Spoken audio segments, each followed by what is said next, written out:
Menjelang hari pemungutan suara, Komisi Pemilihan Umum mulai melaksanakan pendistribusian logistik Pilgub 2018. Pendistribusian ini akan berlangsung hingga sehari menjelang pemungutan suara. Senin pagi, Komisi Pemilihan Umum Kabupaten Badung mulai melaksanakan pendistribusian logistik ke seluruh TPS yang ada di Kabupaten Badung. Seluruh logistik tersebut didistribusikan ke 62 PPS atau panitia pemungutan suara yang ada di 62 desa. Dari 62 PPS tersebut, logistik tersebut nantinya akan didistribusikan ke 579 TPS sehari menjelang hari pemungutan suara. Sementara jumlah kotak suara sendiri sebanyak 613. Wajibnya H-1 kita sudah menyerahkan logistik ke TPS, tapi kita sudah dari Kabupaten Badung hari ini.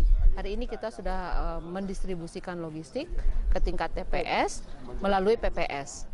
Sebelumnya KPU Badung sendiri mengalami kekurangan logistik seperti stiker hologram dan logistik lainnya. Namun sehari menjelang pendistribusian semua logistik sudah terpenuhi. Terkait cuaca, karena sering terjadi hujan beberapa hari ini, pihak KPU menjamin pendistribusian berjalan dengan lancar karena truk untuk mengangkut logistik sudah ditutup dengan terpal. Sejumlah personil dari kepolisian juga turut mengamankan pendistribusian logistik dan pengamanan di tempat penyimpanan logistik di tingkat PPS. Surya Sanjaya melaporkan untuk NET. Oh, yang beneran. Oke. Tapi gue pernah.